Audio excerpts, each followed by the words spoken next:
The other one that was I thought was a big one was SGR 7, which lets us helps people understand that we have the optimal area for unmanned vehicles, aircraft, and we really believe that. And we actually were told by people that come visit with us that as long as we get something out there that we identified Nevada as not fighting against these unmanned drones for testing, it could bring all kinds of really high-paying jobs. And so I think that's one that we're looking forward to see how it's really going to affect. There's a number of companies all over the country now trying to develop unmanned aerial vehicles. So, is one of them coming to Mesquite? I think the city of Mesquite needs to work towards that. So. Okay.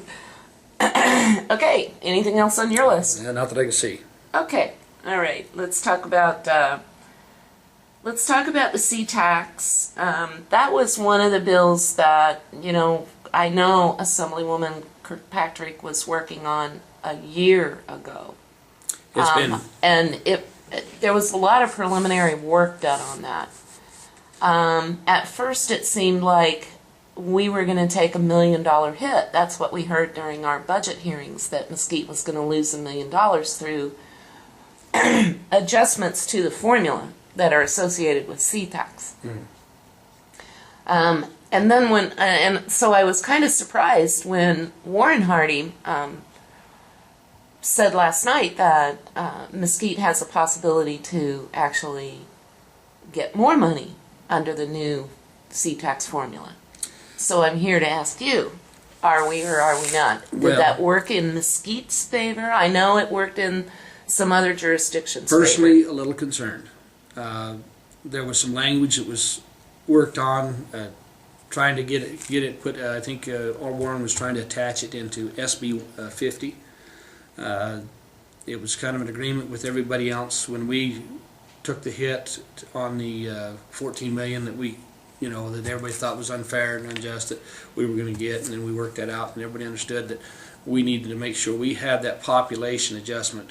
Right, and that goes to the population smoothing issue. That's the issue, and that part disappointingly didn't get taken care of. Right. It was probably kept getting put off too long. I know the speaker had a million things going along with everybody else. Warren kept pushing it, then it would say it was going to get handled, and then it didn't, and then there was some misunderstanding on who was supposed to bring the language at the last minute, and those kind of things happen when you're, and so it... So what were you guys doing back in March? That's a good question. We're doing March, but that's it's one of those issues that you have to stay on top of them the whole time. There was, some of the earliest bills were some of the last ones to come out, too. Yeah. So, okay. I don't know why it happens that way, so there's some concern there. Well, there is a great deal of concern, especially with the population smoothing. I mean, Mesquite has fought that for years, that our population count takes place in July. It's like a number of other things that have happened over in the Senate.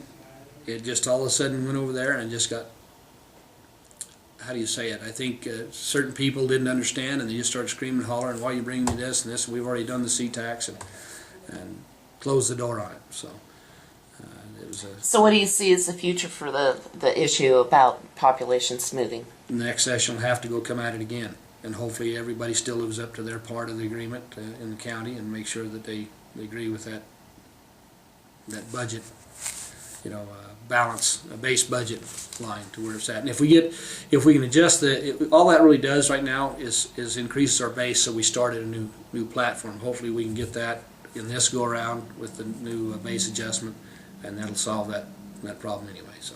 Do you think we are still going to lose $1 million out of sea tax in this next fiscal year? I think it's closer to 400 to $500,000. Okay, so not as dire perhaps as we were first.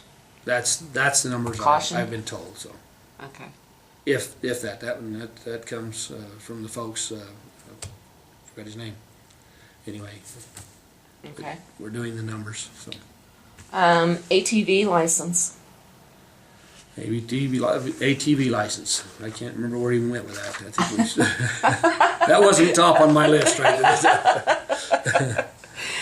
The ability to license, and I'm not even sure I know about this issue, but Warren was talking about it last night, and you know, with the I'm not sure that areas- it passed exactly the way everybody would like it, but Okay. it's probably as optimal as you can get for uses of ATVs to go maybe to the post office or other place. It's never going to be to where it can just cruise the highways, and I think it stays under 35 miles an hour or something like that. I can't remember exactly. I'd have to revisit Okay. that one. So Yeah, I will too. there's only about 1,100 bills out there that you get to deal with. So. How many bills were introduced during the session? I think that beginning there was close to 1,170 bills or something like that. Was that between both houses? Between or both houses, yeah. how many passed? I'm going to say probably 500. Well, that's probably 400 too many for me. I would agree.